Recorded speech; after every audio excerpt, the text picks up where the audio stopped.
She understood this, so she listened quietly. 感激の魔女ってずいぶん趣味の悪い魔女なのね。 So this is what a witch with ear going peeps in on during her spare time. 恋を語る話は Stories of love are truly timeless. いくら聞いても飽きぬでね。 I never tire of them. もっとも私にはエンジェの音。 However, I do find that maidenly expression of disgust in your face even more charming. Featherin laughed quietly. Angie huffed and looked away.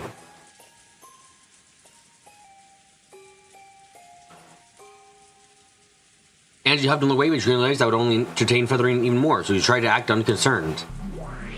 But Valak and Jessica-chan have always been spirited.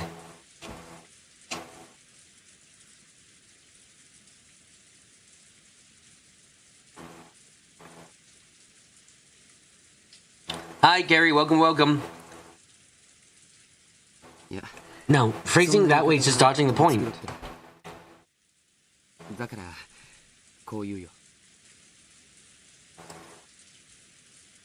George looked up where the moon should be, high above the rain clouds, and spoke.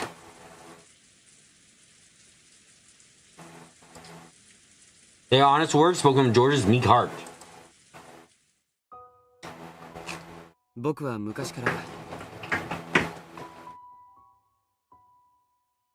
For a long time back then, I thought of Battle-kun and Jessica-chan as bad-mannered kids.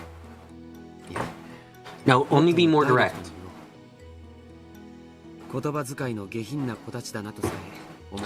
I thought even the way they talked was vulgar. It's true. I don't mind if you hold me in contempt for that. I don't. People are allowed to think anything they want inside their hearts.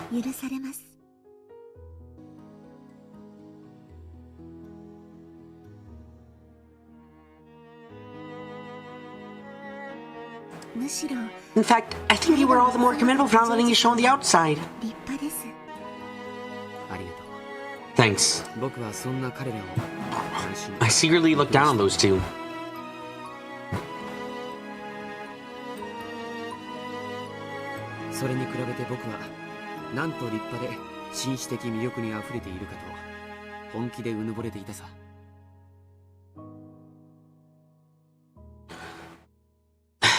I was so conceited that I truly thought I was just overflowing with gentlemanly charm compared to them. I was at that age where having a girlfriend for like a necessary condition for becoming a real man. I truly believe that no girl could fail to admire a gentleman who treated girls as well as I did.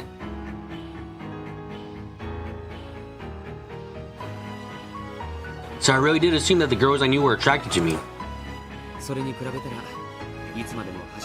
I thought that Battle-kun and Jessica-chan, who always joked around and spoke in a rude, vulgar fashion, never to get a boyfriend or girlfriend. I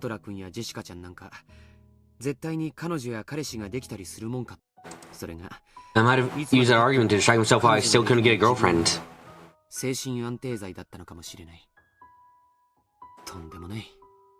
I was a fool. They weren't inferior to me at all. I was the inferior one with my deification of the opposite sex and my fear, which I had hid under the guise of ladies first.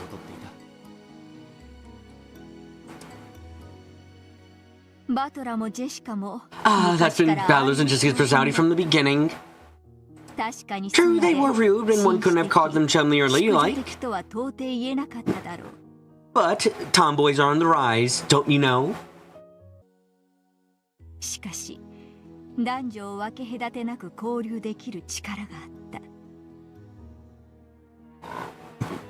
However, they did have the power to interact without worrying about their sexes. In fact, you might call that their charm. I sort of understand. Even like Oni-chan and Jessica, Oni-chan and One-chan can get along with anyone, whether that person is a boy or a girl.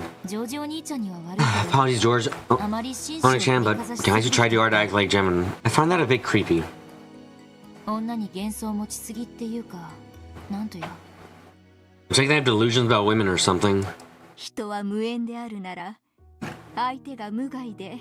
People respected when someone there isn't from is boring and harmless. However, they only like that person because he or she doesn't get in their way.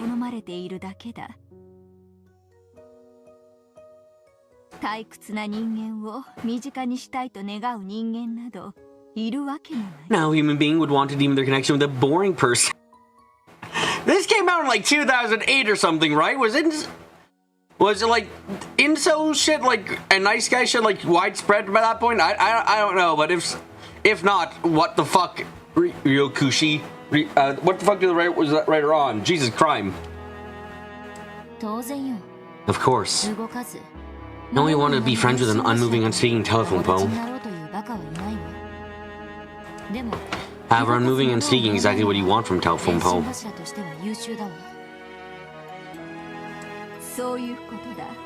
That's it. Seems though George finally discovered that he wouldn't be viewed as a attractive man no matter how superior he was.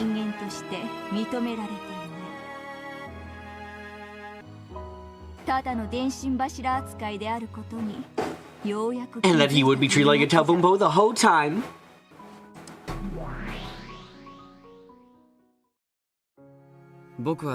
Back then, my conceit was at its peak.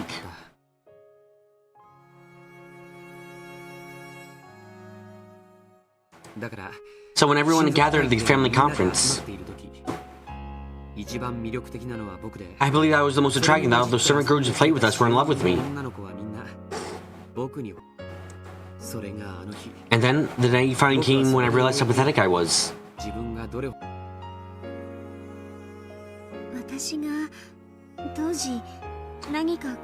I say something inconsiderate then?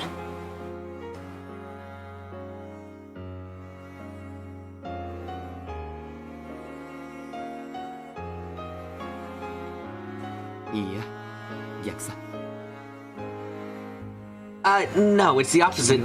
You didn't say anything at all. My conceited delusion was that I was the only one ever reflecting your eyes was crushed. Just when did it start?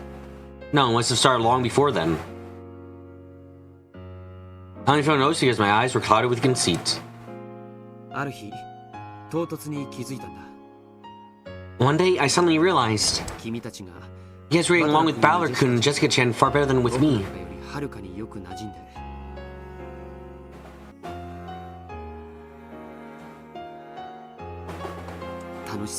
Playing around and having a good time.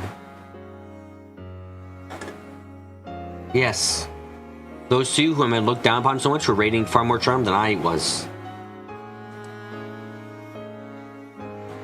You really looked like you were enjoying yourself that day. The look in your face was far brighter than any you had ever shown me.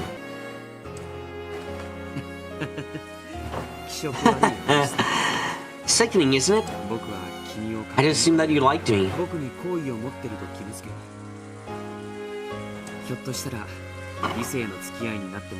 Maybe you had some child's fancy that we might end up dating.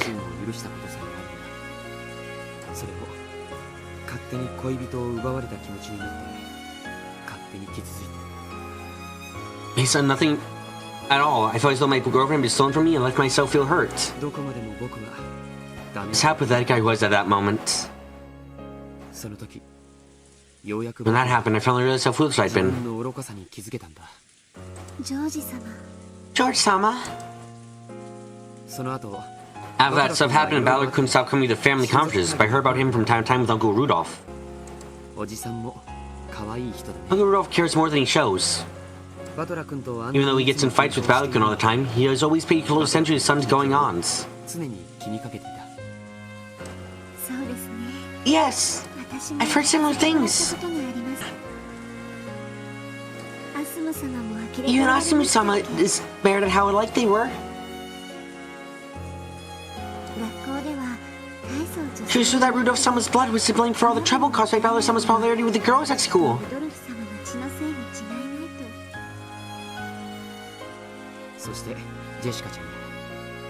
And Jessica-chan too. I think she built up such a huge number of friends, both boys and girls, that she was always the center of attention. When I actually talked with her, I realized that this was no exaggeration.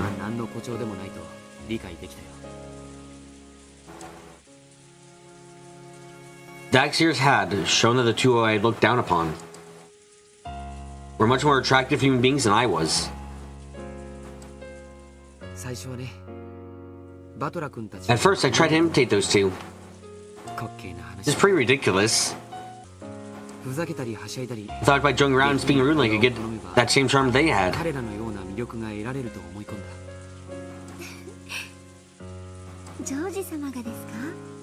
You did that? It's a bit hard to picture.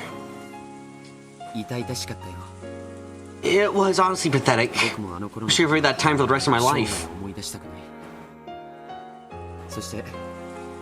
In any event, I clearly realized I would never gain any true charm by imitating them like that.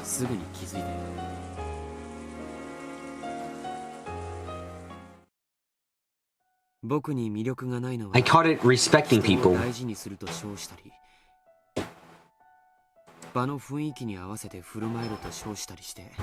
caught acting fit in with the general atmosphere. Actually, I was always just running away, and this counters with the reason for my lack of charm.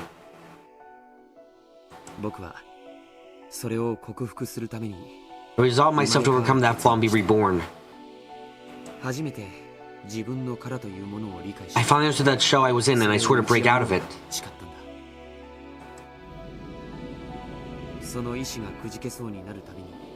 Every time my resilience began to waver, I remember that day.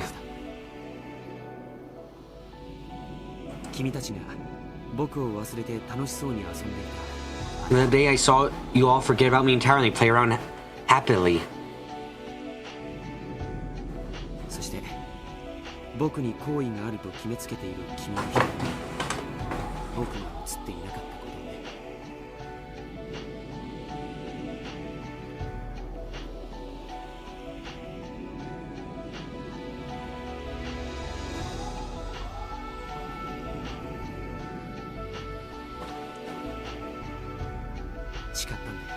I made an oath.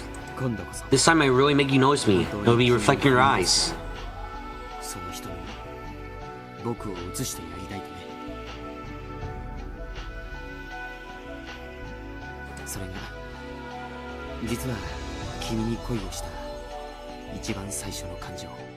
The truth is, that was the very first emotion, the start of me falling in love with you.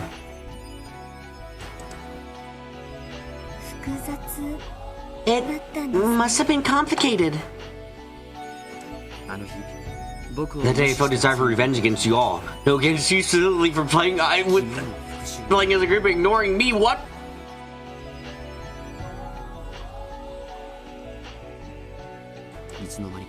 And before I knew it, that emotion transformed into true love. However, I swear this to God. Even though that was the reason I started to take you seriously, there are no lies in the way I feel about you now.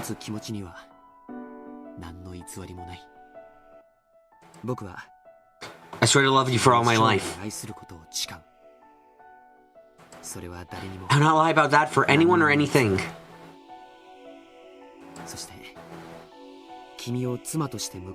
I'm here to take you as my wife, even if it means having the entire world as my enemy.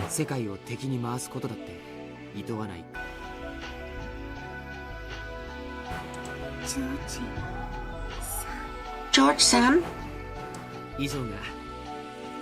That is the confession I wanted to make to you beforehand. For now, I've called you my first love, love at first sight.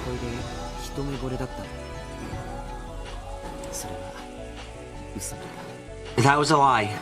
It was only my selfish, twisted. That doesn't matter. Shannon smiled. But she spoke forcefully enough to interrupt George's words. Is there some rule saying that people can't get together just because they weren't each other's first love? Is it a try to forget the first person you fell in love with? Love isn't that simple.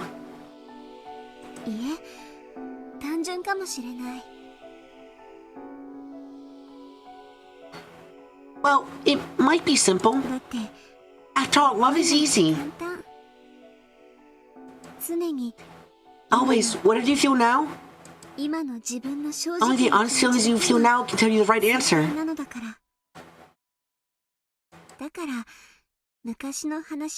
things in the past or how our relationship started aren't important at all.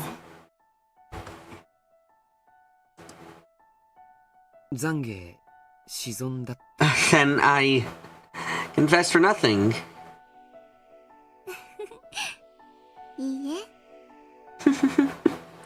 No. I'm glad to learn that even George-san, so he's perfect at everything, has seen beside to him after all.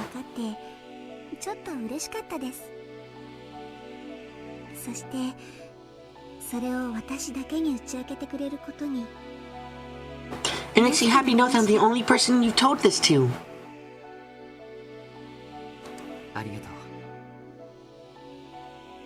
Thank you. I was only able to become who I am because of you.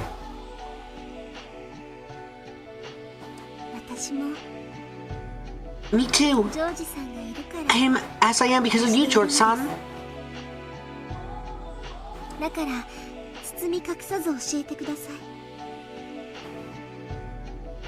So please tell me without holding back. What kind of husband and wife will we be? What kind of future will we build together?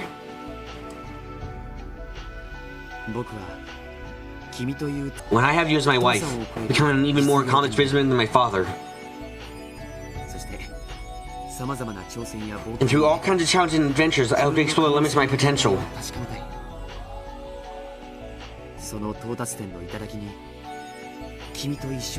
I want to reach that peak together with you.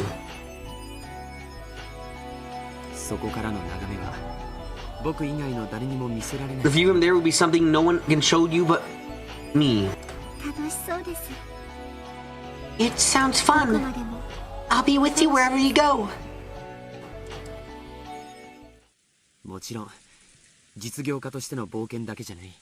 Of course, it won't only be an adventure as a businessman. I like to create many things that only a couple can create. And what could that be?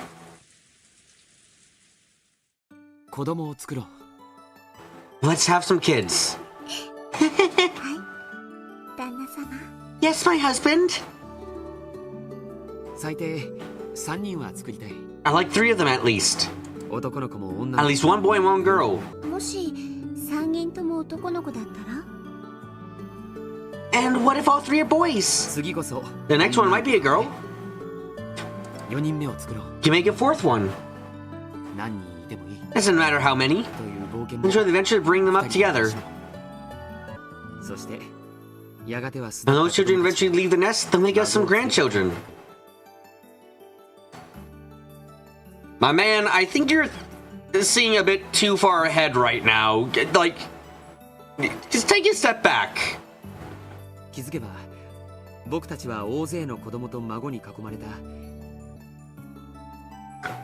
Before we know, we'll reach a bolster's old age surrounded by many children and grandchildren. It sounds like fun. I wonder what kind of grandpa you'll be.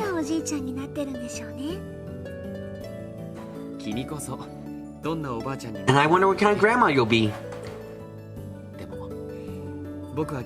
However, I'll always keep loving you. And we eventually pass away throughout our vast family, our lives will stretch behind us, unmatched by anyone else.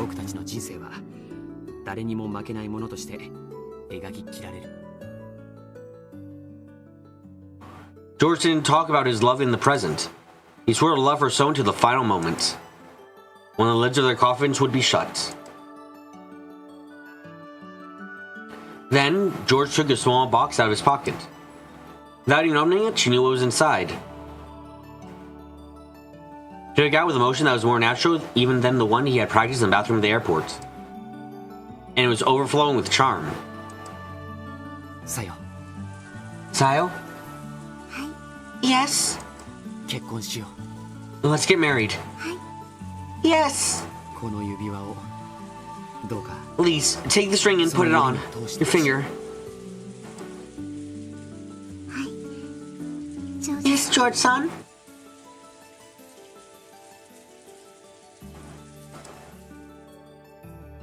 ring, which glistened divinely even in the dim light of the arbor, passed from George's hand to Shannon's finger.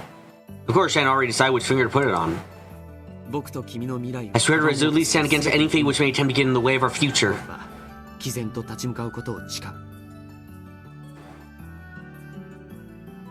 George proclaimed that he revealed their engagement to the entire family the next day. My parents might criticize this marriage. However, I will not let them stop us. I'm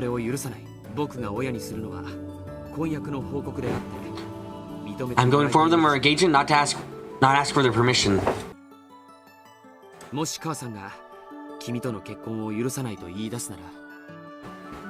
If mother says that she will not allow the marriage, I and myself disinherited and would lead this family together.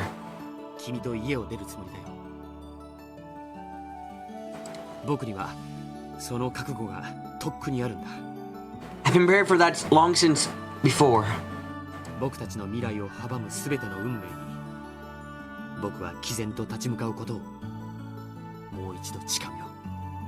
I swear once again to resolutely stand against all fates that get in the way of our future. George had said it out loud. So Shannon said the same thing. Me too. I swear to stand against all fates that get in the way of our future.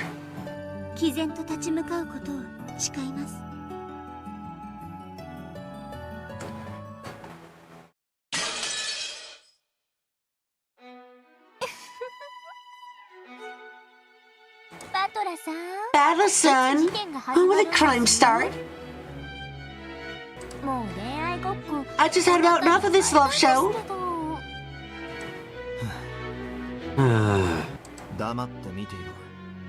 Be quiet and watch. Sure, fine. I did yawn and let some speculate a bit of foreshadowing slip by.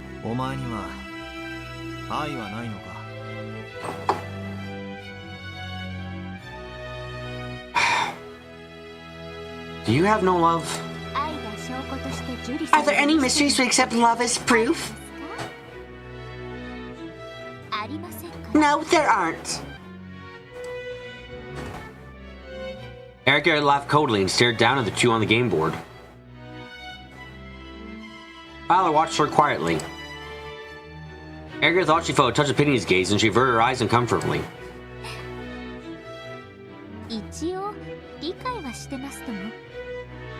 I do understand, more or less. What can at least become a motive for murder?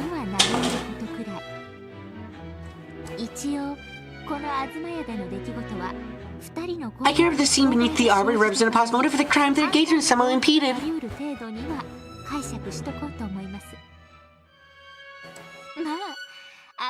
And then again, no matter how much people talk of love with words, that are read, it's all just an illusion.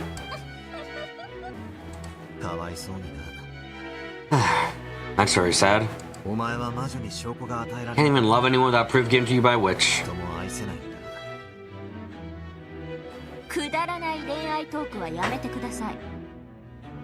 Please put an end to this frivolous romance talk.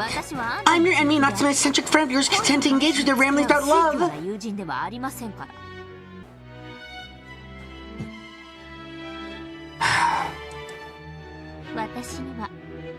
I can't understand you at all anymore. What on earth did you figure out? Were you and Beta always insulting, trying to kill each other?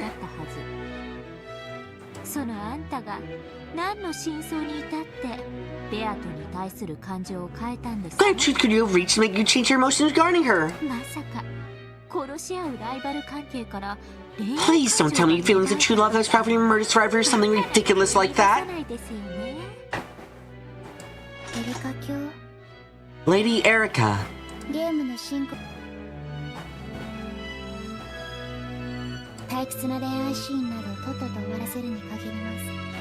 Boring love scenes such as this are best finished quickly.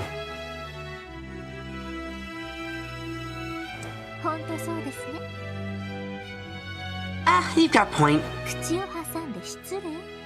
Sorry for butting in.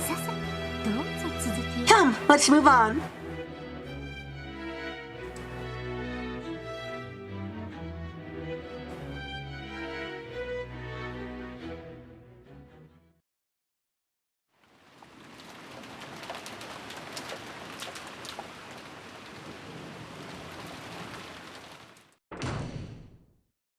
シャノンです。 It's Shannon. 戻りました。 I've come back. Log for day hasn't been filled out yet. はい。 Yes. すぐに提出します。 I'll do that right away. カノ君。 Ken-kun, things he made while I was gone.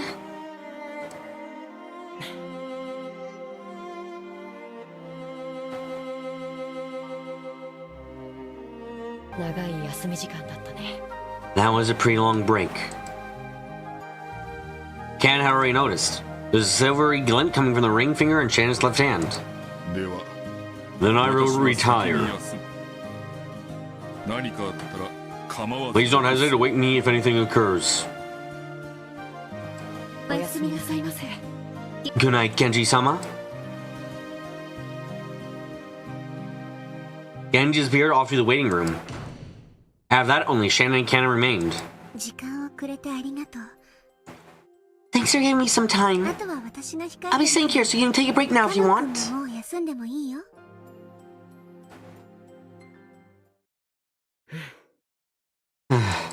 今度は。 In other words, it's my turn now. Yeah, sorry, but we aren't going to lose. 私たちは負けないよ。僕だって。 And I won't lose either. 今日まで臆病で。 Even though they've always been a coward and let my lady take the lead until now? できなかった君が。姉さんが教えてくれたはずだよ。 Wasn't you who taught me, Nissan? 何を教えたかな。 What did I teach you? 恋に。昔も過去も。 The past is material when it comes to love.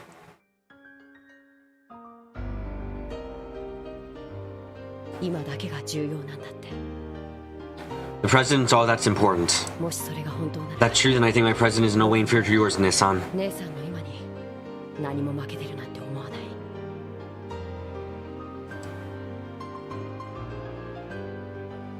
Shannon and Ken glare at each other with serious eyes.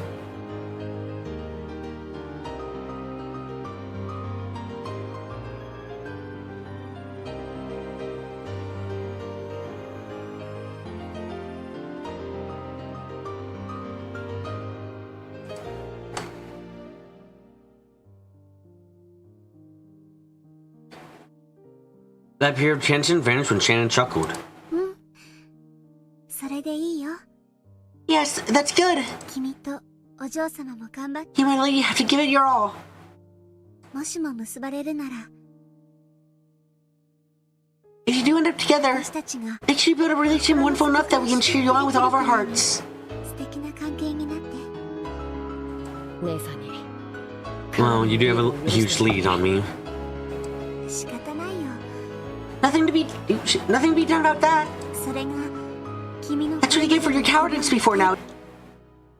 分かってる。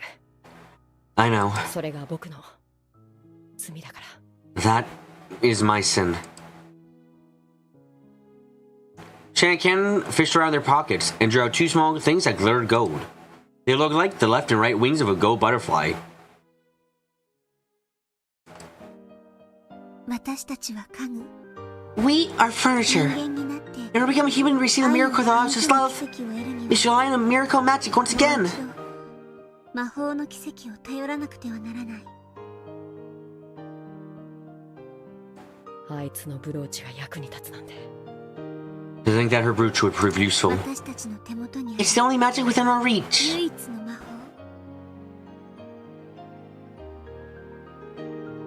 It was a golden butterfly brooch, which features had once given to Shannon in the hopes of creating love between her and George.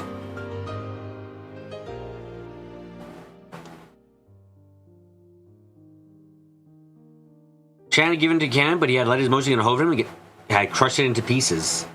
So when the two wings were held together again, they regained the form of a beautiful butterfly. じゃあ、行ってくる。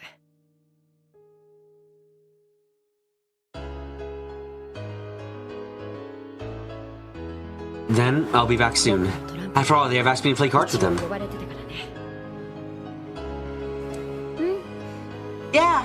頑張ってね。お嬢様、きっと喜ぶと思う。I'm sure my lady will be happy. It's a bit embarrassing. Enjoy it. That feeling.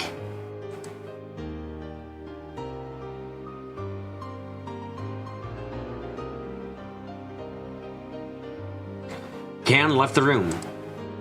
He wanted to go see Jessica and tell her what he had determined to do.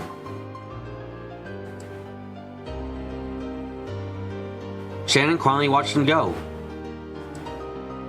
The fragment of the brooch and the engagement ring leapt out a gold and silver glint.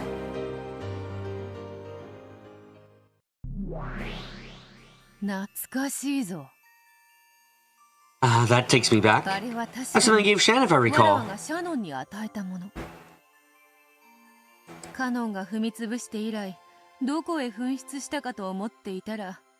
I always wonder where that disappeared to after Ken stepped on it, but it seems that he still had it all this time. That's a gold butterfly brooch, isn't it?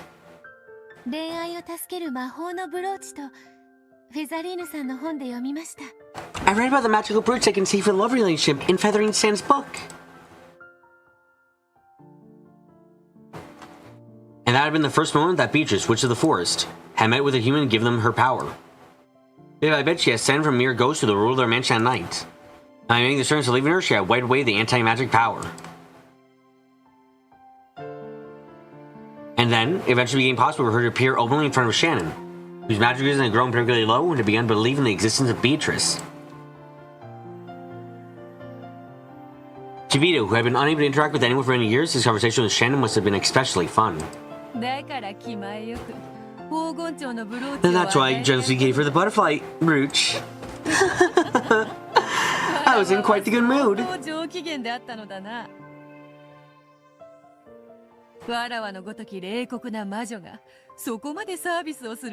It's no common thing for heartless witches as myself to be so gracious.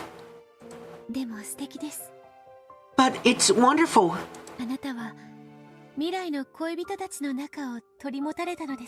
You brought a pair of future lovers together.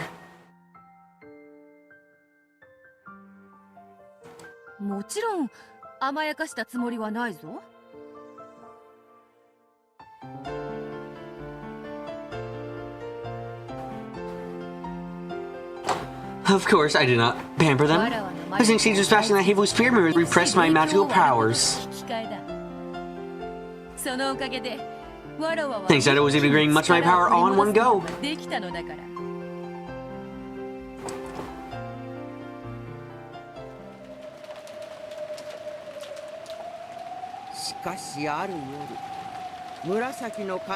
But then one night, her lightning smashed the shrine. Those of the surrounding islands called it an evil omen. Oh, now that I think of it, that must have been a prelude to Beatrice Sama's resurrection.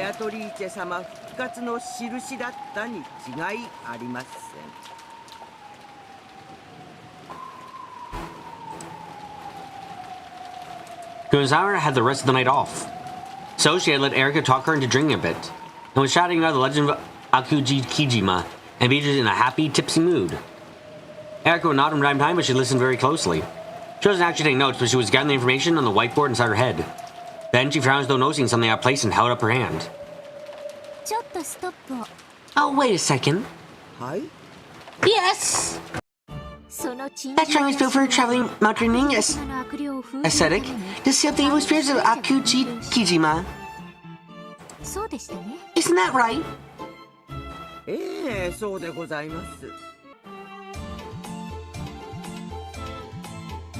It was the one possesses vast supernatural power and he placed that power within the mirror.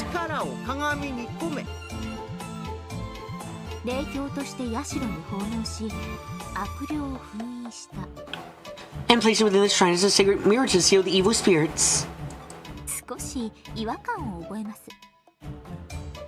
Something feels off about that. I was trying to seal the evil spirits for Akujijima, also seal Beatrice.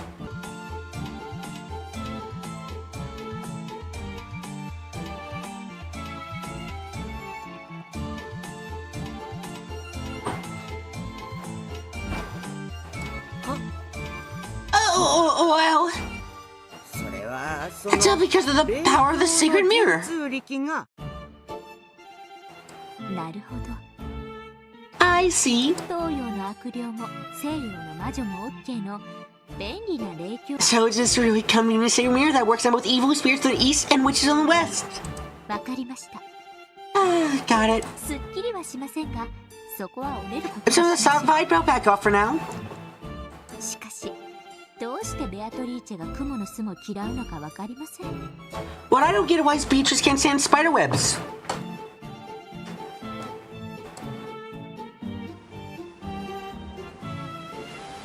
According to the legend, the evil spirits of Akuji Kijima despise spider webs. So they apparently use as wards against evil on the island around here. Actually, spiders are a useful bug. The farmers of the islands may very well treasure them. It's very possible farmers called them wards against evil, tying them to the stories about evil spirits. In order to create a tradition of people treating this useful bug with care through the generations.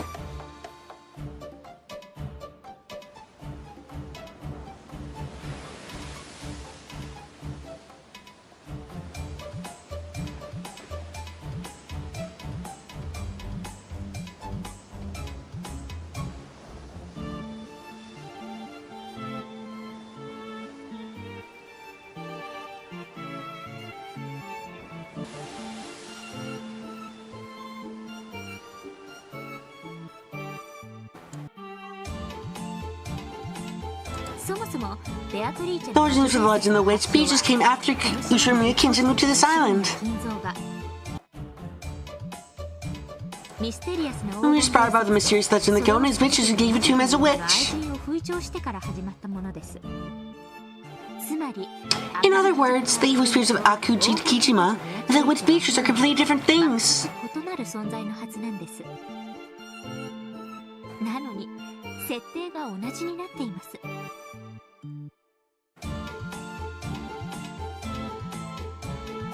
Yeah, the same things are said about them. Well, now.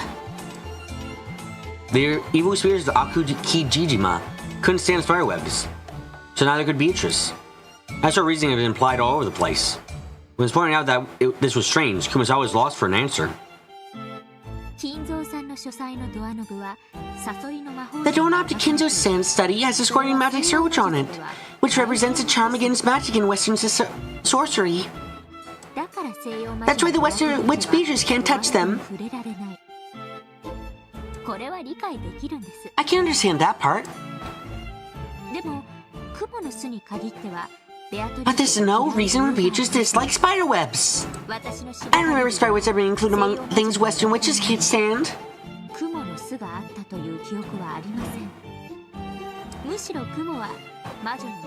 On the contrary, wouldn't spiders be the friends and minions of a witch?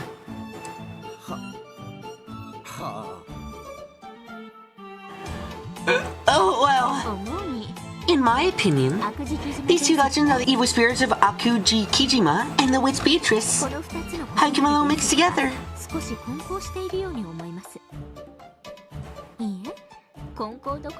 In fact, maybe they've been fully joined together as one.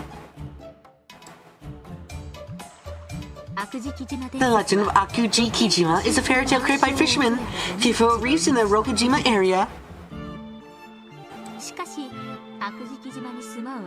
However, there's no visual image to go along with those evil spirits.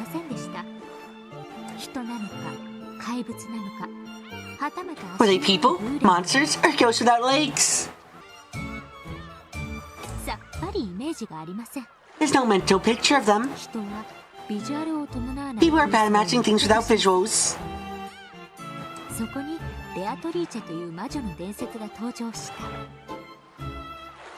And then the legend of the witch called Beatrice came in.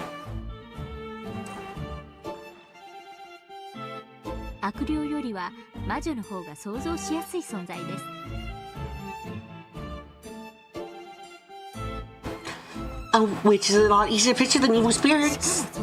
And have that Kinzo-san had a portrait of Beatrice drawn and displayed.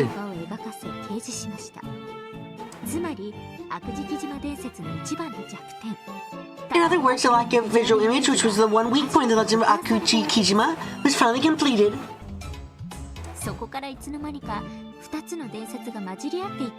Perhaps the two legends came mixed together at some point after that.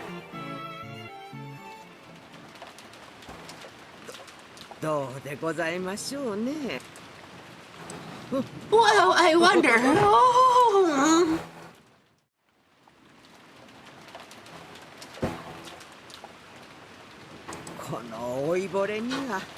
It's a bit confusing for an old lady such as myself.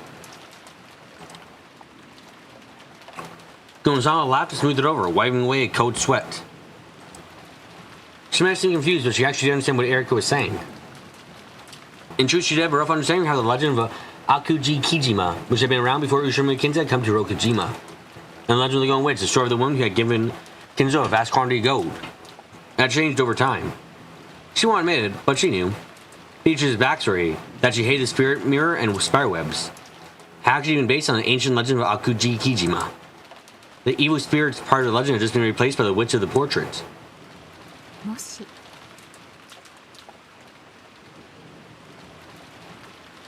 So, if there really was someone claiming to be the Golden Witch Beatrice, I'd like to ask her whether she actually does hate spiderwebs or not. What happens when she touches them?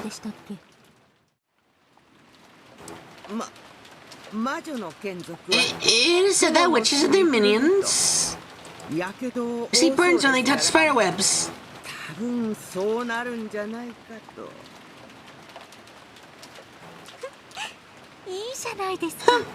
That's not bad. A splendid witch trial. The spiderweb touches her and she gets burned. And she's an evil spirit, not a witch.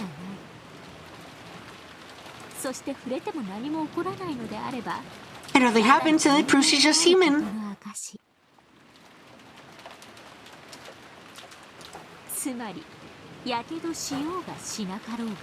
In other words, whether she's burned or not.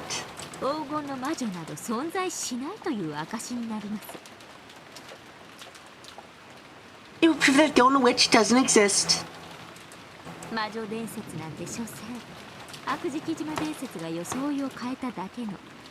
That's the witch is nothing more than legend of Akuji Kijima, reboiled with a new face on it.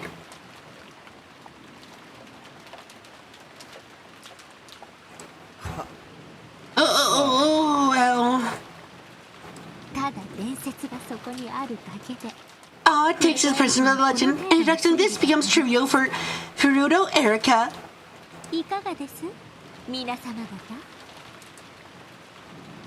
Your thoughts, ladies and gentlemen?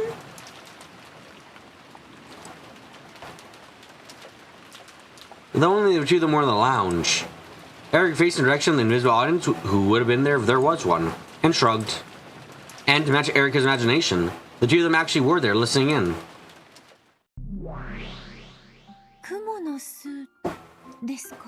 Spiderwebs. They burn if you touch them? When Beto the Elder snapped her fingers, a graceful silver spider slipped down from the ceiling and hanging by a transparent thread. Afterwards, only a single silver strand remained.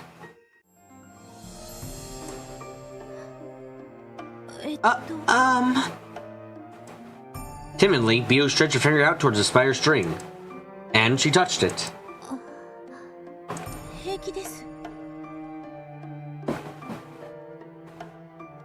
I'm fine. You are? Uh-huh. Beto the Elder lifted up a white, pale finger and after showing it to her little sister, she traced the silver string with it. There's a stench like a single hair being burnt. Once again, she held her finger up in front of Beto, who was dumbfounded. There was a thin burn line, as though someone had traced across it with a razor. Oh, what does it mean? That's what I would like to know. Why are you unharmed? I don't know.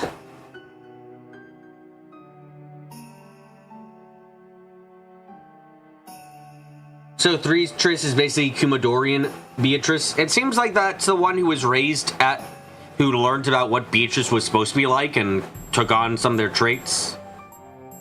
And B2 is a spirit imprisoned within her. Maybe? This is complicated. What I don't understand is why you get burned by touching a spider web.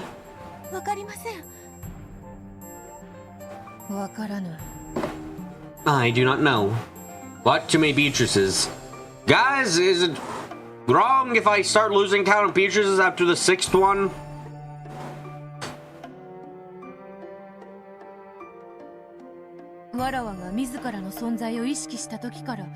It's always been like that since I first gained consciousness. Then, are you? Vito hesitated. However, her question was still clear. No, I'm not one of the evil spirits of Akuji Kijima. I am Beatrice, ruler of the Rokujima's Knight.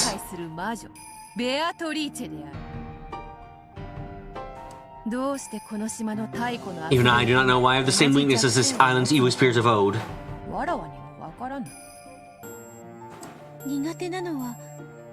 Our spider web is the only thing you can't handle. As this Erica said, I can't touch the doorknob to Kinzo's study. That scorpion magic circle burns me.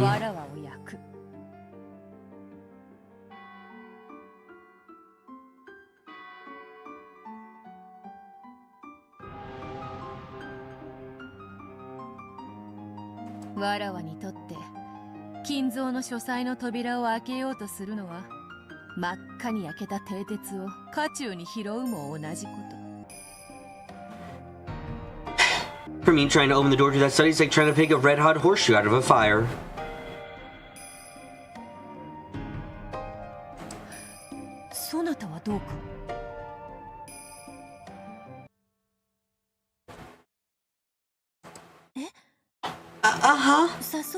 Is scorpion magic circles, you mean? The older sister snapped her fingers again.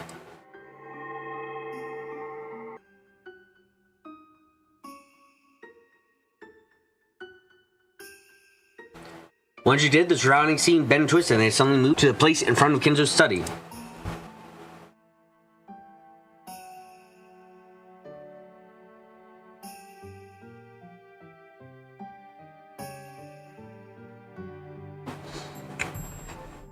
And there was the doorknob engraved with a scorpion magic circle.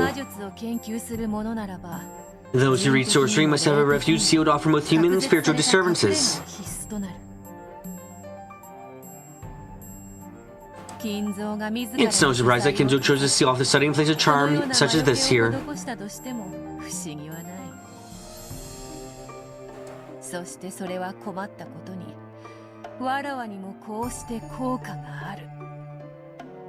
And unfortunately, that affects me as well, as I will show you. She gently grasped the doorknob.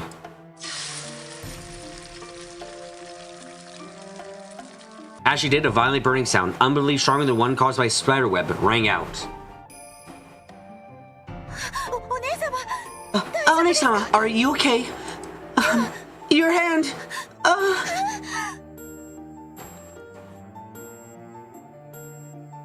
Her hand had been horribly burned and Beetle couldn't help but avert her eyes. Fear not.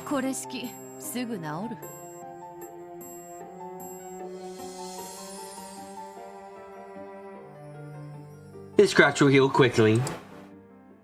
Apparently it would heal by itself if left alone. Though her sisters seemed to heal at an inhuman rate. However, it seems that you can handle it just fine.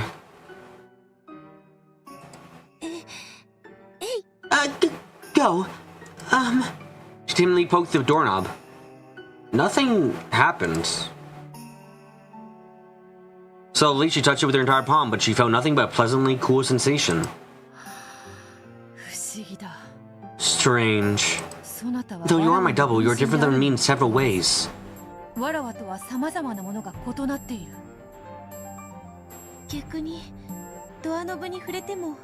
Oh, well, I might be able to touch the doorknob. If I ever got burnt like you did, I don't think I would heal that easily.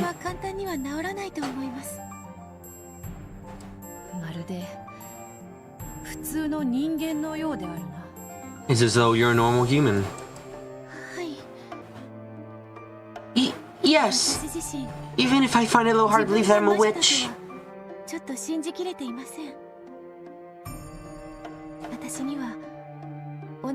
I can't use magic like you, I can't get strange burns or hear from them later.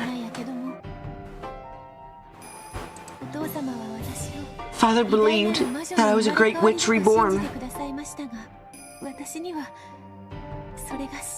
But I cannot believe that. Who are you? I am Beatrice. I was born for father's sake. And Yone-sama? I am also Beatrice. I used magic to give Kinzo gold and later became a soul in the formless witch that haunts this island.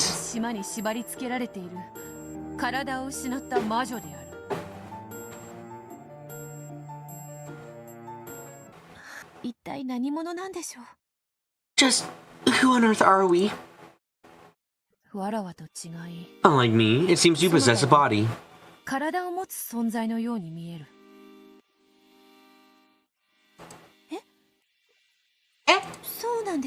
Really? Yes.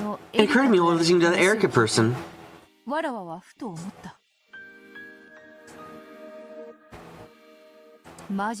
I'm a witch who can use magic but has no body.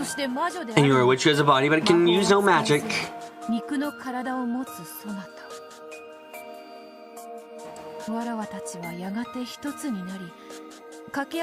Eventually, perhaps we become one, each filling in what the other lacks, and become the true, complete Beatrice.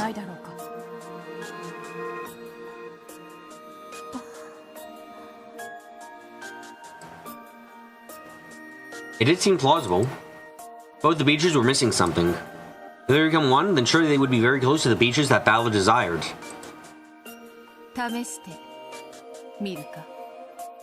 Do you want to try it? Hold out your hand. The older sister slowly raised her palm and held out before Beto. Large burn from a second who really had started to heal already. It may be possible for us to become one. If I become one with you, I want to learn about my future self.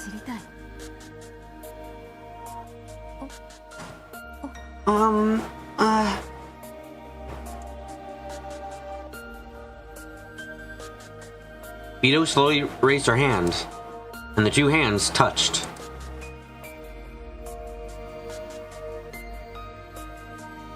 But nothing happened. Perhaps this meant that, while they were fated to become one eventually, the time not yet come. For me, being burned by spiderwebs is perfectly normal. However, you don't even know about it. In the same way, you say that the reason you were born was for your father's sake. Apparently that father's Ishinomiya Battler.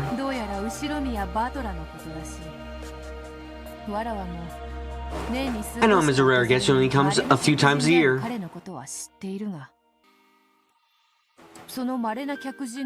But I can understand what connection you and I have with such an infrequent guest. Surely we must learn more about each other.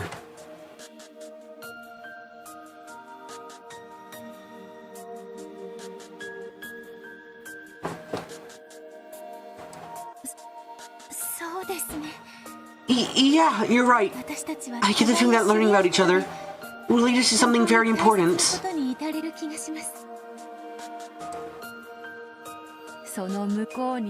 On the other side lies a single future Beatrice. No, it may be correct to say that is the true form we are supposed to possess.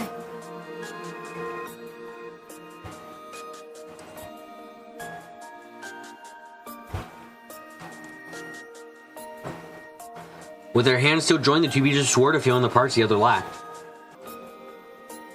and regain their single form. Bit by bit, Beto was walking down the path that led to the former Beatrice.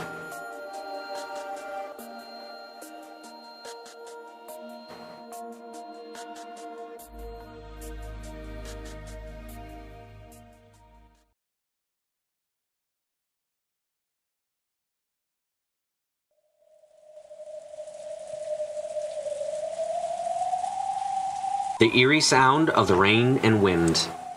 Once again, I hazily regained consciousness on top of the bed. The finger that the witch had bitten off was still attached. I didn't say it was on an illusion, just that it was still attached. After all, the pain and the teeth marks as though a witch had bitten it were still there. And the window, which I supposedly smashed and fixed as though it had never been broken in the first place. How can I escape this creepy room? Why am I locked up in this eerie room, all alone? I want to get out. I have to get out. Let me out of here.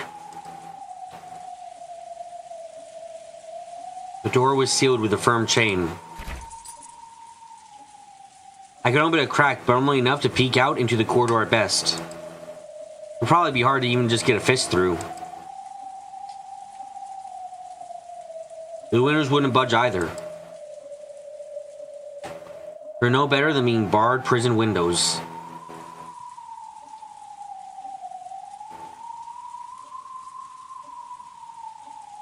The bathroom didn't even have a window.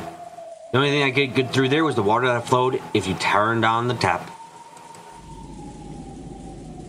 No matter how hard I tried, I couldn't think of any way out of here.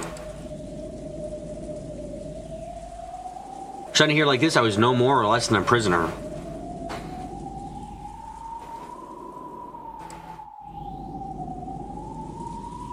Unless someone came from outside to save me, I wouldn't be out for all of eternity. In that case, couldn't I just call for help? Yes, the tiny gap I could make in that door had to exist so that I could call for help. But could I make the words come out? I had tried to call out for help before, but for some reason the words wouldn't escape my mouth. I might have made some kind of mistake. I might have just lost my voice in my haste and confusion.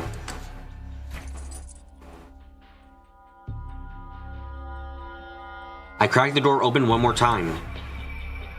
The warm light of the hallway flowed in, making the darkness of the room stand out all the more. Though I couldn't hear any voice, I did feel something peaceful. I was sure that everyone was in a room at the other end of the hallway, chatting happily about something. I could just call out. Someone would surely come save me.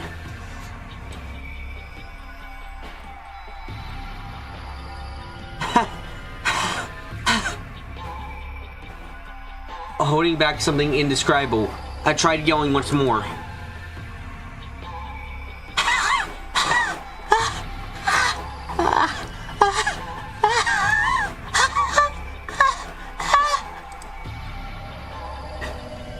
The result was the same. It was like I was trying to yell underwater. All I did was get out of breath, unable to call out in the slightest.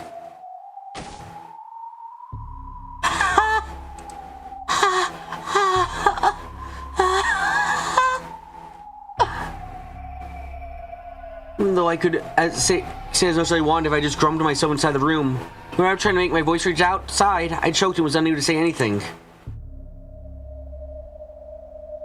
I understood. My body was the only thing imprisoned in this eerie room. My voice was as well. Thinking I could use some other kind of sound to call for help, I tried opening and closing the door violently, making the chain rattle. It did sound as though it was making a noisy clang sound, but I was sure it was no good. Even the sound was imprisoned within the locked room. No matter how harsh the sound I made, I was certain it would be quieter than a leaf falling by the time it reached the other end of the corridor.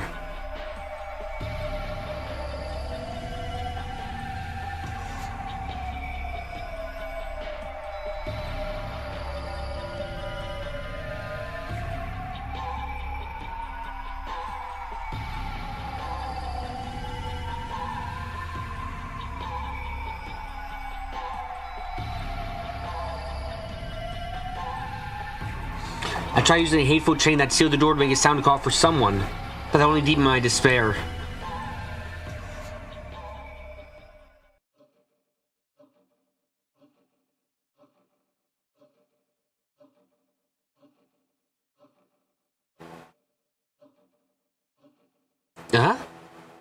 This chain?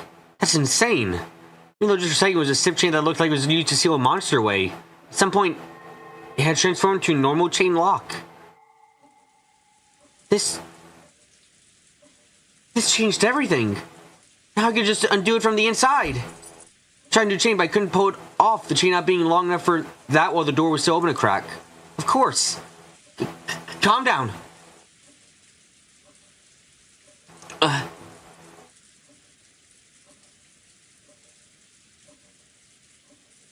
I swallowed and calmly closed the door.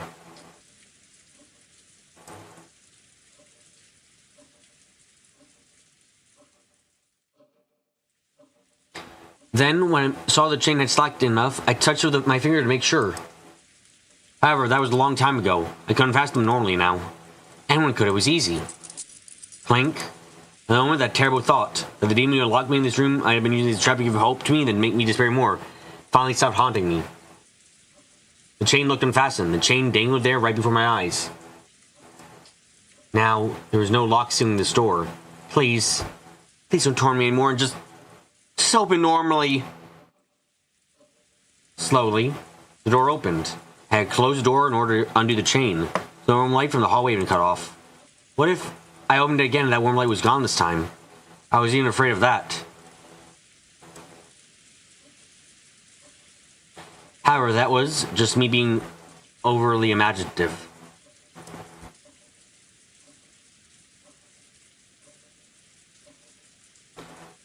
Slowly expanding before my eyes. No, this isn't normal for a door. The door let out an annoying creak. The exit from this cursed locked room finally opened.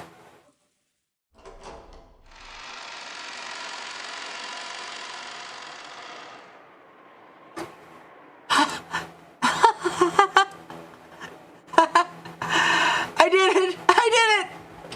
Even my cry of joy was strangled. But that didn't matter anymore. All that matters that I could get out. Put my head down and looked left and right down the corridor. The warm corridor! I can sense people having fun at the other end. Everyone's right there. Let's go right now! Then something cold and heartless crushed my throat. So an iron loop had fastened around my neck and pulled on hard from behind. No, not as though, without my knowing, at some point a thick metal collar had been fastened around my neck. When did this happen? And when I turned around, I despaired even more. The other side of the door had just opened, a thick chain extended which was connected to my collar. Oh no, but it didn't even budge. I shook it, the whole door creaked. What the hell? The chain under my collar was attached to the other side of the door. Yes. The same heartless chain that secured the door a short while back. Has some given chain holding me in place. That's insane! That's insane! Damn it, what's going on here? I pulled with all my strength, trying to tear the whole door off. I already knew from repeat experience I wouldn't even budge. I'm sure the chain would disappear once I went back inside the room. Oh, never let me leave it. But it appeared to revert to being normal chain lock. Nothing had actually changed. The fact that chain lock bound me to that room was just as true now as ever before.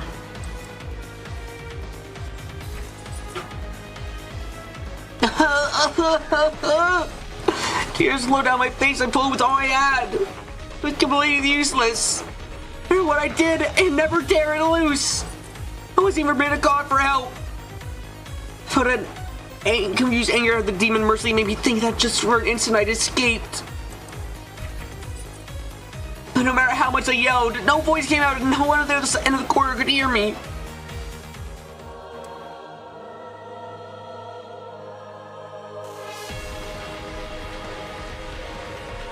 Then I noticed an odd stain on the wall of the corridor.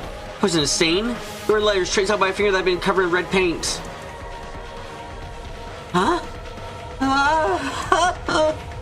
Those eyes would look like they've been drawn blood. It's my biggest question. The chain lock must be set. You may unset it, but it must then be reset. Unless it is set, the section of yours will be unusable. I instantly understood the meaning of that unsettling message. I tried it out and understood completely. When I return to the room and reset the chain lock, the binding around my neck disappears. When I do the chain again, that heavy feeling around my neck returns. In other words, I cannot escape this room while the chain lock is unset. And all I need to do is set the chain while outside the room.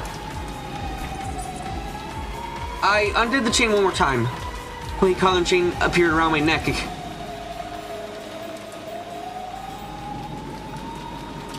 I stepped out into the corridor and closed the door behind me, leaving only the slightest of cracks. Someone hand through that crack, grab the dang chain, and try to reset it somehow. Damn it! It's so easy to do from the inside, so why? This is so hard to do from the outside.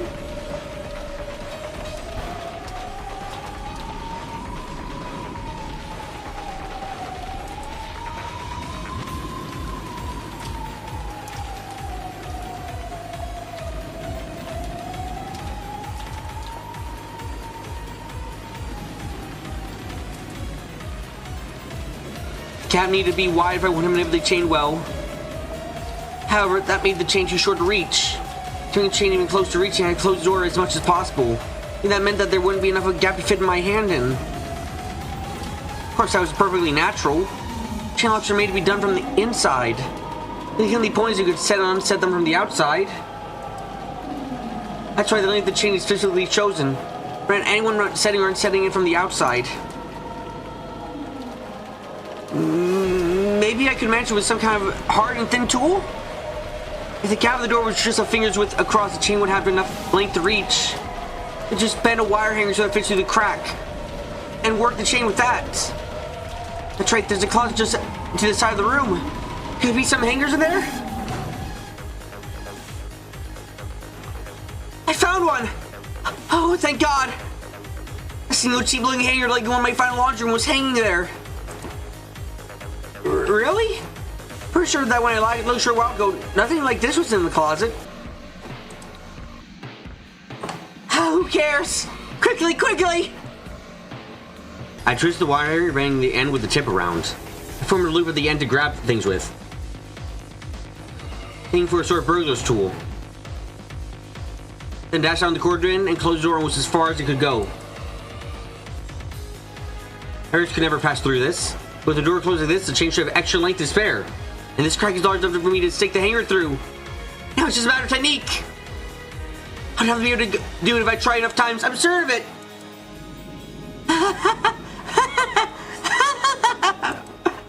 It's harder than it looks. The chain is long enough. It isn't impossible. I finally got my hands on the one way to escape. It's hard, yes, but it was theoretically possible. It was possible that I would be able to get out. I'd be able to escape from here.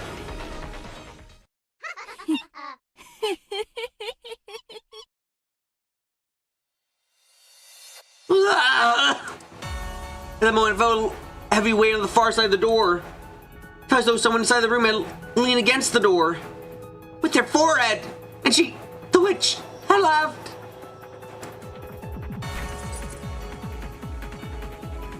Then I felt a powerful and string force the wire hanger. Is she trying to grab it away from me?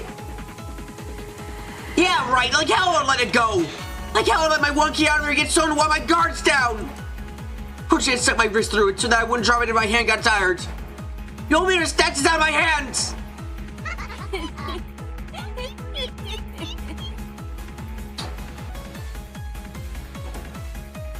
The witch on the other side of the door watched and laughed once more.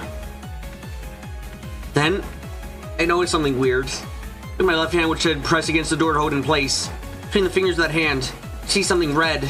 It was red text. I realized immediately. At some point in time, even more bloody letters have been written on the door. My left hand had been covering them up.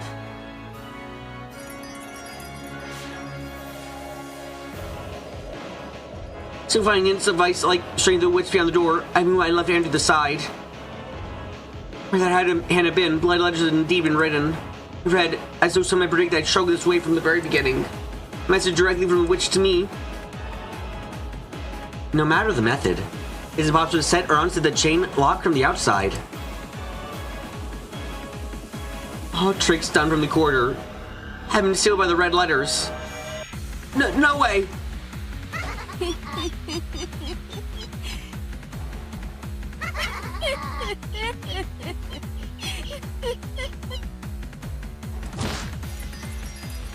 There's suddenly a terrible sound and the force I've been pulling on the hanger was suddenly released.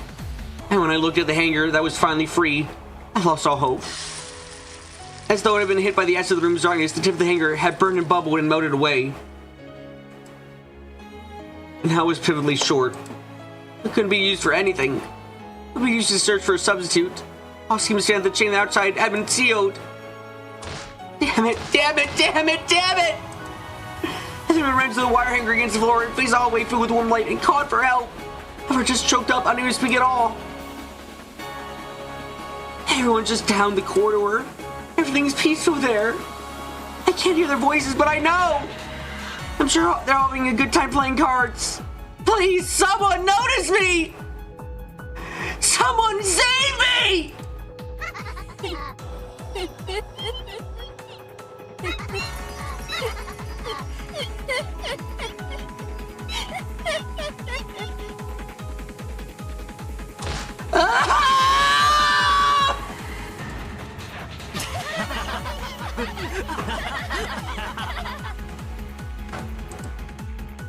This time it wasn't the witch's voice. It was the happy voice of everyone else, which I could hear from the other end of the hallway. Someone come over here and save me!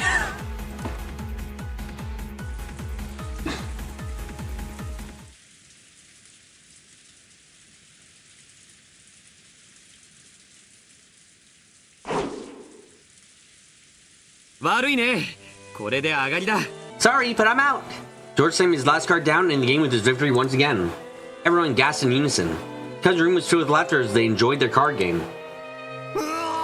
Whoa, you really did have it, George Anagi! Damn you, six of spades! Oh.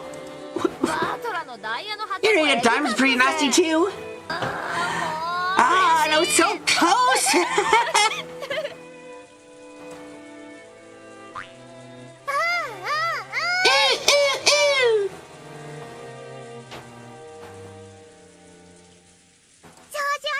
You're incredible, George Oni-chan! You won again! Yep, looks like I've won again.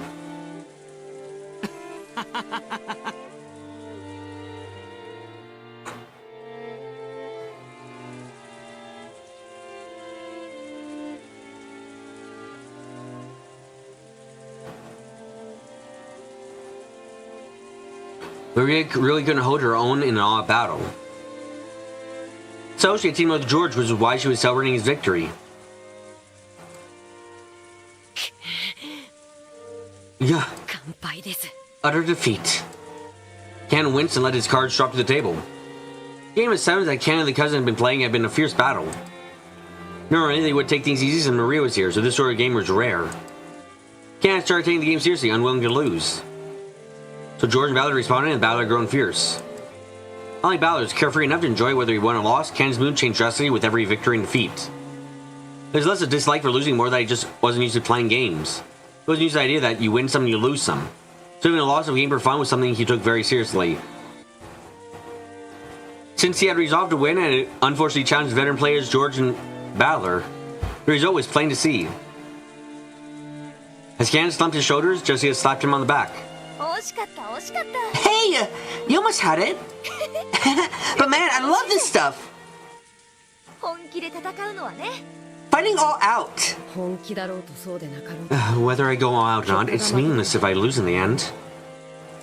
Are you kidding me? If you really give it your all, you'll feel good about it yourself even if you lose.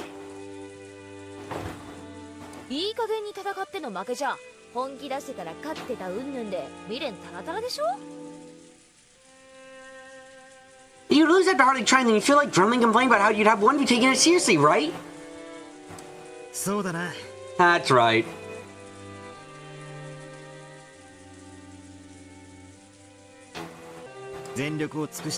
People who really give it their all never complain.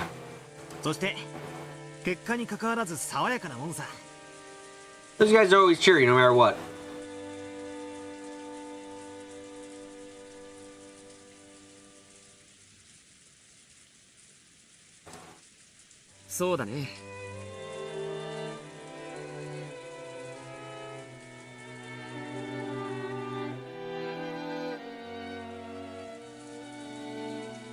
That's right. Those people are scarier than anyone else.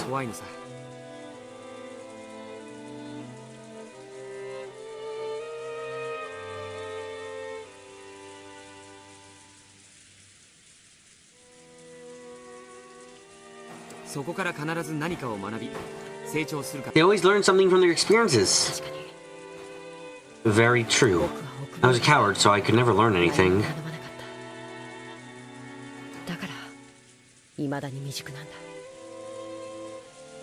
So even now I'm yet to mature.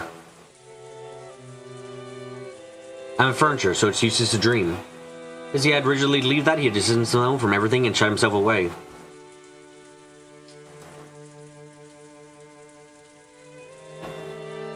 However, during that time, Shannon undergone many life adventures.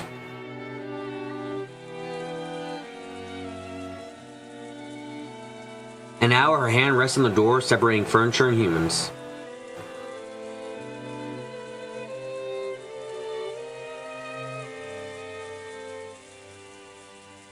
The old Ken would only seen this card game as a way to pass the time. However, the new Ken was now capable of gaining something new from this experience.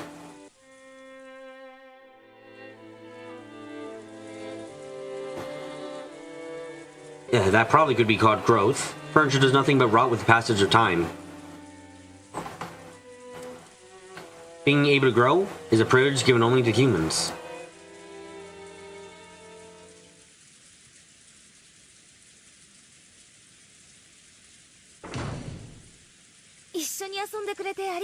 Thanks for playing with us. You probably had work to do, like filling the log, right? Seriously, thanks for going along with us. No, not at all. I had fun too. Or perhaps I should say, I understand why I think doing things like this is fun.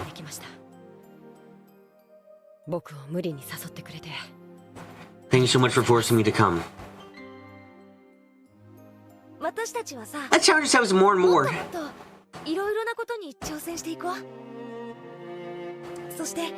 And let's go find more things you don't know about.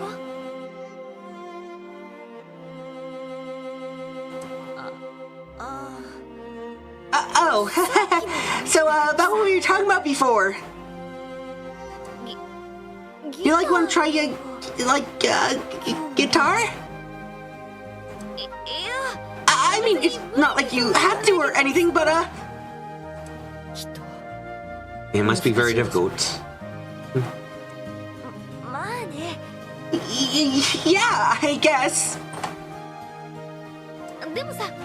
But I'll do a good job teaching you, and I'll even practice with you. You know, we get up close and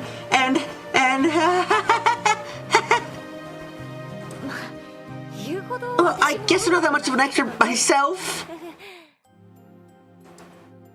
At first, Ken was scared touching musical instrument for the first time in his life, certain he would make a complete fool of himself. He knew that screwing up like that would make him feel bad. However, Ken was starting to learn. It's only natural that would be bad when I first start out. If I just try to run away from that, I'll never learn a thing for all of eternity. I'll never achieve anything. Yep. It's that. Yep, isn't that why people love it when they feel themselves improving?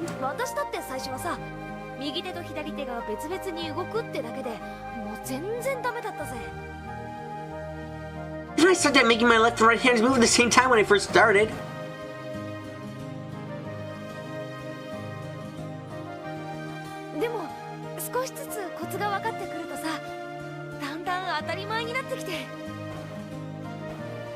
I slowly got the knack of it and started to feel more and more natural. I'd like to reach that level too.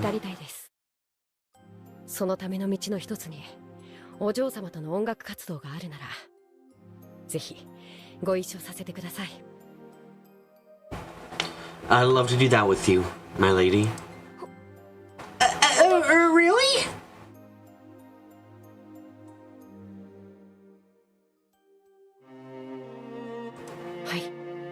Yes.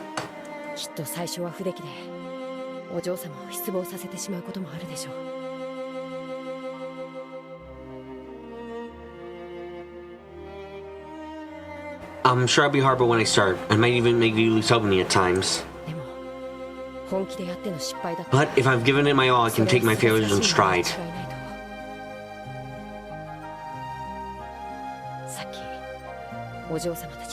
That's what I learned from you just now.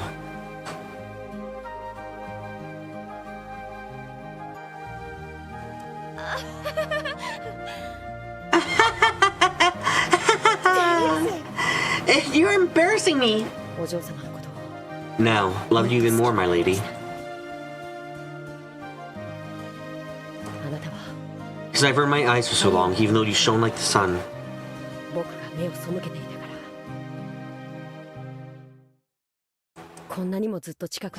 I never noticed you when you were right there next to me.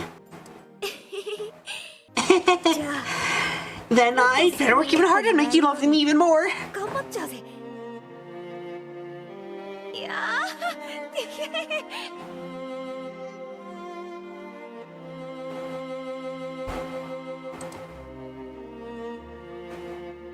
Can't serious and competitive words are more than enough to make Jessica shy.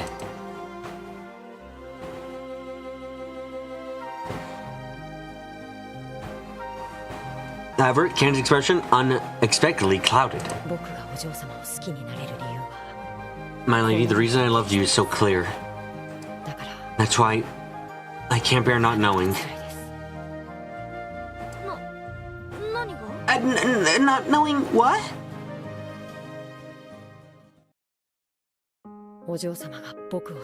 Why you would start to like me. Unlike you, I do not shine in any sense.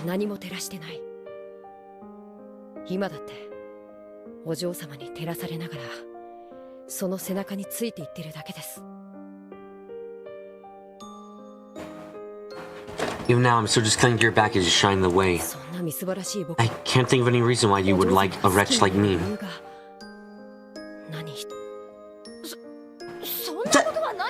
That's not true, okay? There are kinds of good things about you, Kana-kun. Let me swallow my pride and ask. What me made you like me, my lady?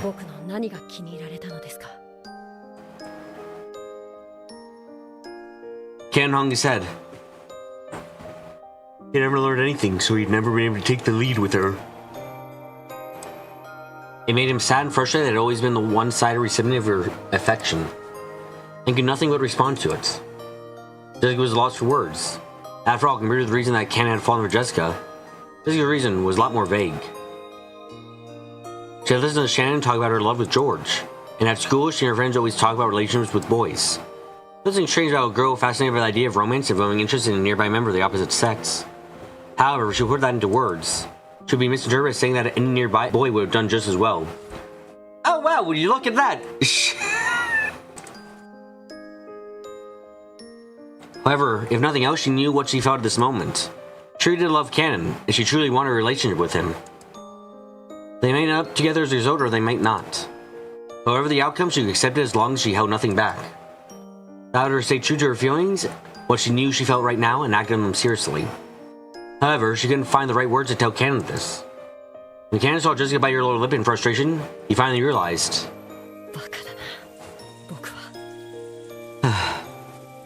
I'm such a fool. What about me do you like? That very question is foolish.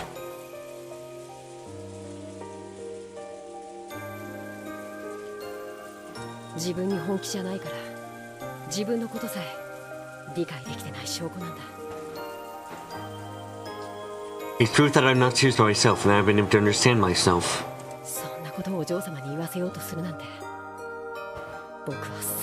It's hard for me to try and make you say it for me. That's not true!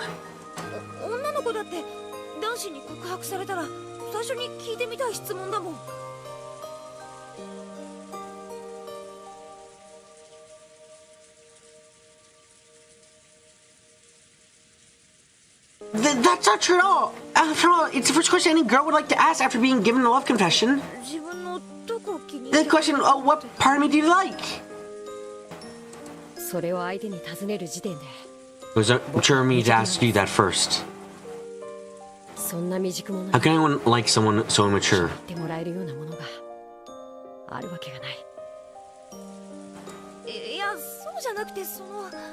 Oh, wait, that's not... Jessica Pan trying desperately to explain how she felt. However, Ken was calm. And then he spoke. In that case, I want you to grow to love me. The way I already love you. I decided to change myself so that can happen.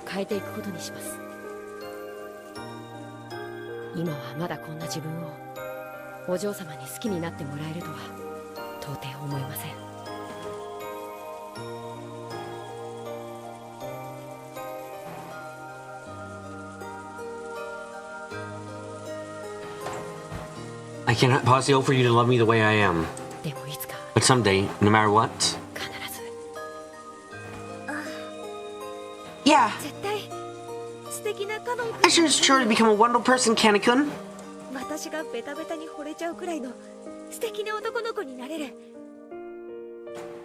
A guy is so cool that I can't keep my eyes off of you. Cause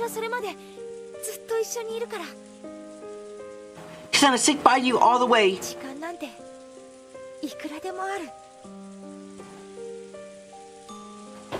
You all have the time in the world.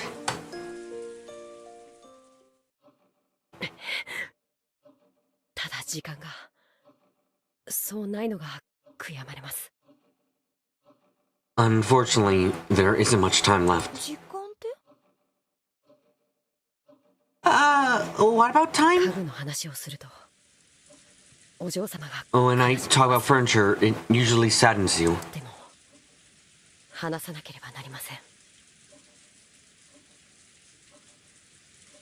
But this is something I must talk to you about. And something I must fight for with all my soul. What are you talking about? I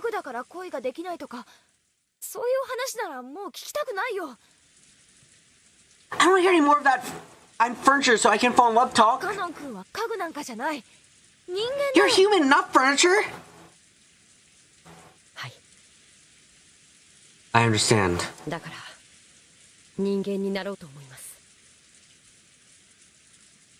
So I intend to become human. For the moment, I am furniture.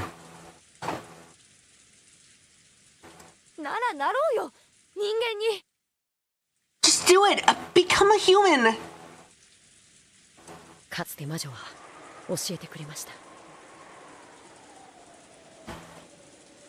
The witch taught me once. The single element of this world.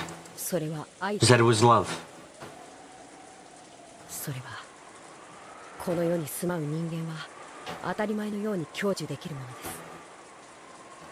Something that humans born to this world can take for granted.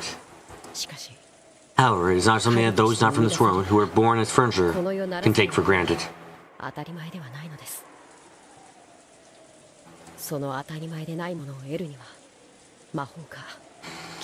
In order to gain from themselves, they must have magic or a miracle.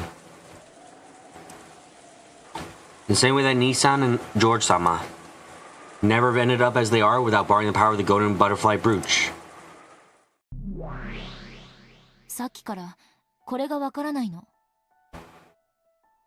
I don't really get this last part.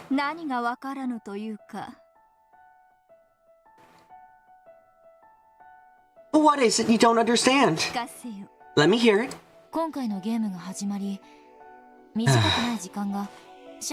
This game began, a large portion of the time spent on Shannon Cannon's determination to fall in love. I have no problem with determining that as a sort of growth and teenage information for a girl and boy who call themselves furniture.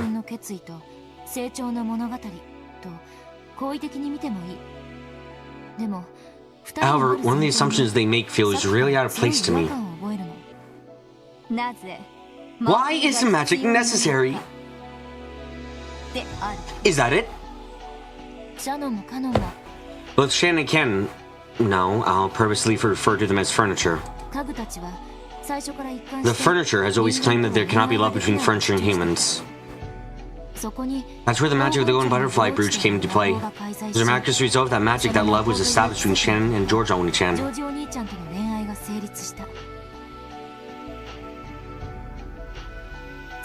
That's what they claim. Surely it would not be a stretch if they thought that forbidden love across class boundaries. Never been free without a miracle of magic.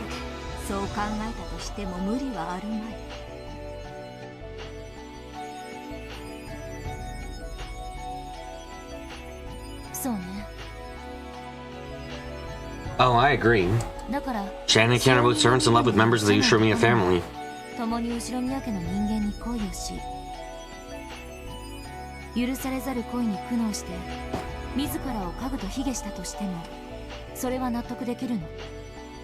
So it makes perfect sense to me that they might disparage themselves as furniture while suffering from their forbidden love.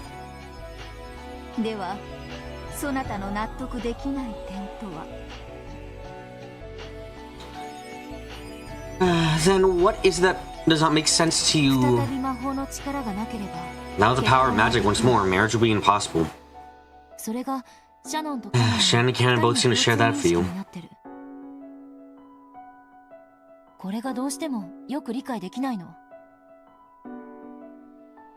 That's the part that I just can't understand. After being together for quite some time, George and Shannon finally got engaged.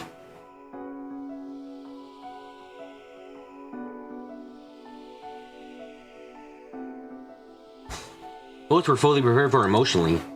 And though there'd be some trouble with their relatives, it had gotten to the point where it would probably be impossible for anyone to prevent their marriage.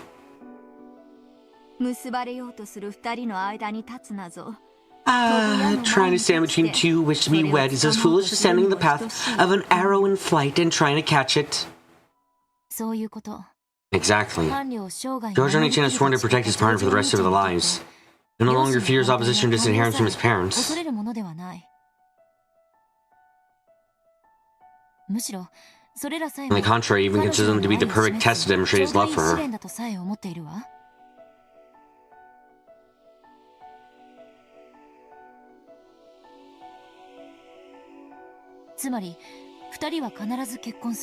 In other words, they will marry no matter what. No one can stop that.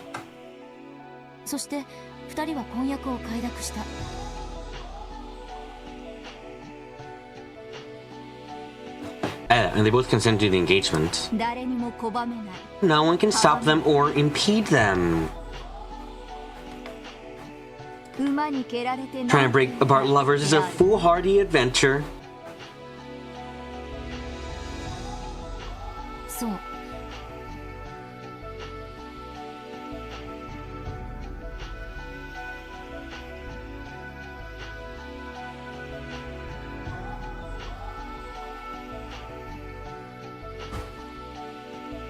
Yeah, and that's what's strange. There's no need for magic. If George and Shannon had wanted Eva's approval for their engagement, magic really might have been necessary. After all, Eva never been in his relationship with her.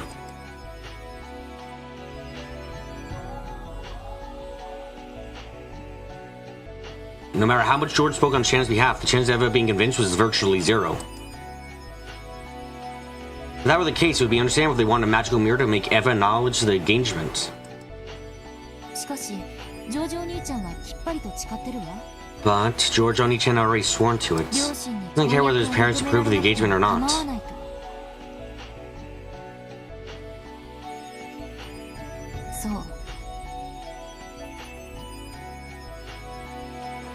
Yeah. There's something saying in the way of their engagement. Shannon should know that well herself. So, why is it that now, on this night when the proposal went so smoothly, she's still praying for a miracle of magic? Without such a miracle, she would not have the right to marry. This is what the furniture claim. And there you go. Means that Shannon has accepted George's proposal, but she knows that there's some kind of obstacle remaining that can't be overcome without a magical miracle.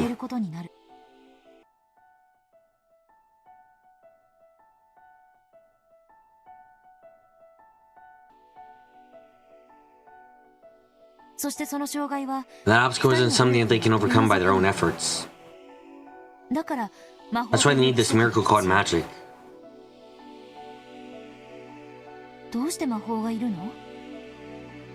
Why do they need magic? Two people love each other. What other miracle would they possibly need to be together?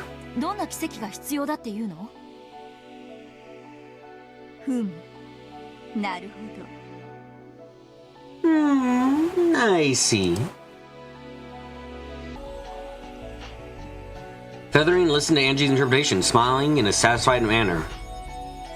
Apparently, she had already reached that conclusion, enjoying watching Angie finally manage to do the same.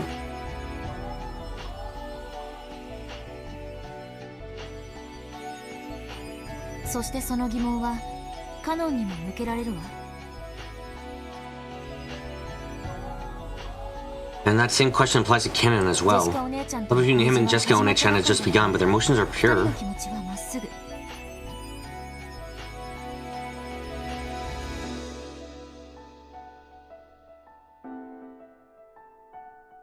There's nothing standing in their way. They're already in a loving relation even without the golden butterfly brooch. It'd be no surprise that the relation would start for years and eventually results in marriage. There's nothing standing in their way either. As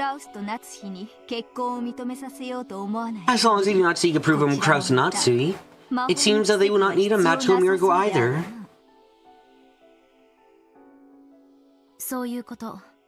Exactly. Canon watched how Shan lived and changed his own way of life.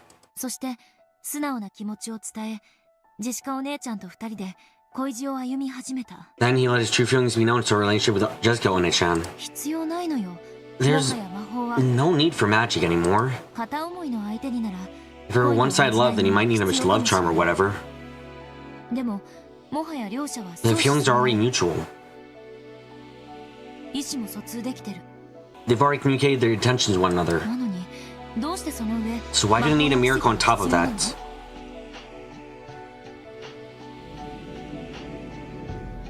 Both pieces of furniture are in relationships of mutual love. There shouldn't be any need for a miracle any longer. So why do they still desire a miracle of magic? And on top of that, the single brooch is portrayed as bestowing only a single miracle. It almost feels as if Shan is hesitating because if she uses up that miracle herself, Can-chan's love will be automatically sealed away for eternity. So the question is this. Why is furniture not allowed to love? So, you ask why love is not permitted without the miracle known as magic.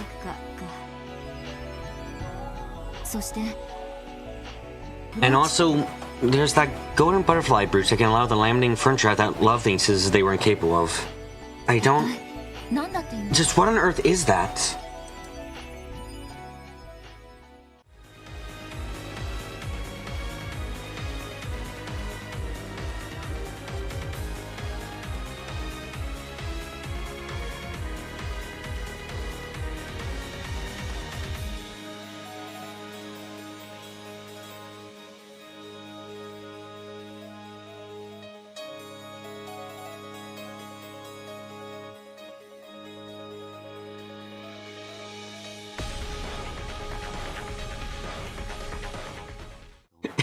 He didn't fall into the incel rabbit hole, he dug it. Oh, that's great. Ballard, say in red, George loves Shannon. Say it. Fuck with her. Do it. It has no consequence. Just do it and fuck with her. The red text is only for the... Wow, the implication there, Gary. Holy shit. Can lightning strike take the whole island off the map? No, but an explosive test might. Oh... Oh, that's fucking... Shit, that's a good theory. That's a really good theory. Oh, shit.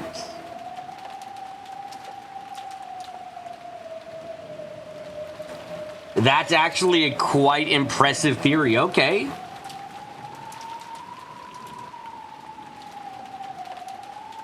I like it.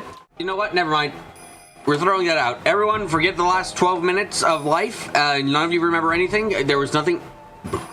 Nothing happened. We had a good day. Everything's fine. No talk happened. No talk. We're good. Done? Yes, no stream happened today. Only one here who can forget that she existed is me.